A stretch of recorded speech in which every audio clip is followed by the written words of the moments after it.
Citizen ನ್ಯೂಸ್ಗೆ ಸ್ವಾಗತ. ನಾನು ನಿಮ್ಮ ಸ್ನೇಹರಾಜ್. ಇಂದಿನ ಮುಖ್ಯಾಂಶಗಳು: ಹಣದ ವಿಚಾರಕ್ಕಾಗಿ ಜಗಳ, ಮಹಿಳೆಯ ಬೆನ್ನಿಗೆ ಚಾಕು ಇರಿತ. 11 ವರ್ಷದ ಅನಾಥ ಬಾಲಕಿಯ ಜೀವ ರಕ್ಷಿಸಿದ ಬ್ರಿಮ್ಸ್ ವೈದ್ಯರು. ಮನೆಗೆ ನುಗ್ಗಿ ಮಹಿಳೆಯ ಬೆನ್ನಿಗೆ ಚಾಕು ಇರಿದು ಪರಾರಿಯಾದ ಘಟನೆಯೂ ನಡೆದಿದೆ. ನಗರದ ಗುಂಪಾ ರಿಂಗ್ ರೋಡ್ ಬಳಿ ಈ ಘಟನೆ ನಡೆದಿದೆ. 45 ವರ್ಷದ ಶೋಭಾ ಎಂಬ ಮಹಿಳೆಯ ಬೆನ್ನಿಗೆ ಚಾಕು ಇರಿತಕ್ಕೊಳಗಾದ ಮಹಿಳೆಯ ಮಗಳ ಮೇಲೂ ಚಾಕುವಿನಿಂದ ಹಲ್ಲೆ ನಡೆಸಿದ್ದಾರೆ ಎಂಬ ಆರೋಪ. ಬೆನ್ನಿನಲ್ಲಿ ಚಾಕು ಸಿಲುಕಿದ ಸ್ಥಿತಿಯಲ್ಲೇ ಬ್ರಿಮ್ಸ್ ಆಸ್ಪತ್ರೆಗೆ ಗಾಯಾಳು ಮಹಿಳೆ ಬಂದಿದ್ದಳು.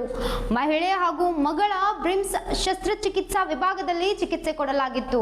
ಸತೀಶ್ ರೆಡ್ಡಿ ಎಂಬ ಆರೋಪಿಯಿಂದ ಕೃತ್ಯ ನಡೆದಿದೆ. ಸ್ಥಳಕ್ಕೆ ಡಿಸಿಆರ್ಇ ಪೊಲೀಸರು ಭೇಟಿ ನೀಡಿ ಪರಿಶೀಲಿಸಿ ಪ್ರಕರಣ ದಾಖಲಿಸಿದ್ದಾರೆ. ಓರ್ವನನ್ನು ವಶಕ್ಕೆ ಪಡೆದು ಪೊಲೀಸರು ವಿಚಾರಣೆ ನಡೆಸುತ್ತಿದ್ದಾರೆ.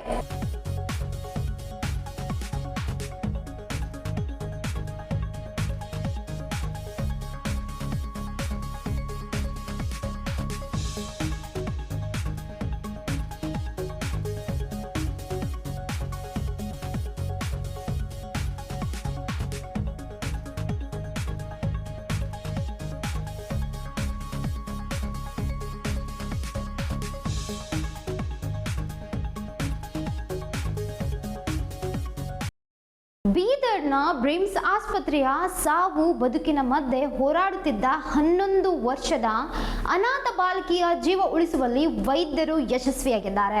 ಅಂಡಾಶಯದಲ್ಲಿ ಬೆಳೆದಿದ್ದ ಭಾರಿ ಗಾತ್ರದ ಟ್ಯೂಮರ್ ಅನ್ನು ಶಸ್ತ್ರಚಿಕಿತ್ಸೆಯ ಮೂಲಕ ಹೊರತೆಗೆದು ಬಾಲಕಿಗೆ ಹೊಸ ಬದುಕು ನೀಡಿದ್ದಾರೆ. ಭಾಲ್ಕಿ ತಾಲೂಕಿನ ಭಾತಂಬ್ರ ಗ್ರಾಮದ 11 ವರ್ಷದ ಅನಾಥ ಬಾಲಕಿ ಕಳೆದ ಹಲವು ವರ್ಷಗಳಿಂದ ಅಂಡಾಶಯದ ಟ್ಯೂಮರ್ನಿಂದ ಬಳಲುತ್ತಿದ್ದು ಆಗಾಗ ತೀವ್ರ ಹೊಟ್ಟೆ ನೋವಿನಿಂದ ಸಂಕಷ್ಟ ಅನುಭವಿಸುತ್ತಿದ್ದಳು.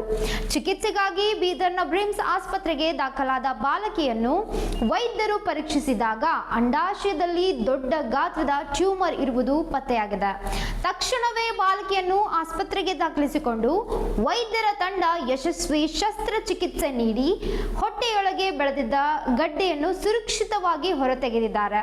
ಶಸ್ತ್ರಚಿಕಿತ್ಸೆಯ ಬಳಿಕ ಬಾಲಕಿ ಚೇತರಿಸಿಕೊಳ್ಳುತ್ತಿದ್ದು, ಚಿಕಿತ್ಸೆ ನೀಡಿ ಜೀವ ಉಳಿಸಿದ ಬ್ರಿಮ್ಸ್ ವೈದ್ಯರ ಕಾರ್ಯಕ್ಕೆ ಸಾರ್ವಜನಿಕರು ಮೆಚ್ಚುಗೆ ವ್ಯಕ್ತಪಡಿಸಿದ್ದಾರೆ.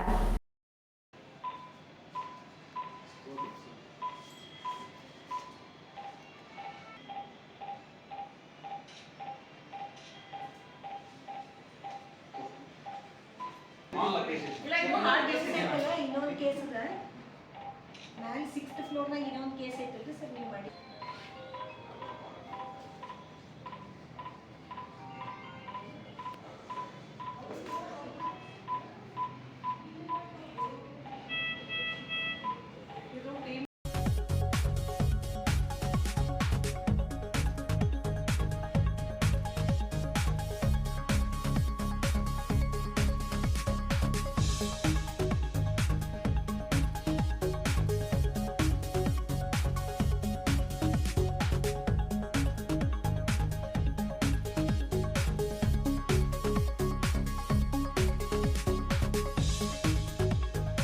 ಇಂದಿನ ವಾರ್ತಾ ಪ್ರಸಾರ ಮುಕ್ತಾಯವಾಯಿತು. ಮುಂದಿನ ವಾರ್ತೆಗಳೊಂದಿಗೆ ಮತ್ತೆ ಭೇಟಿಯಾಗೋಣ. ಧನ್ಯವಾದಗಳು.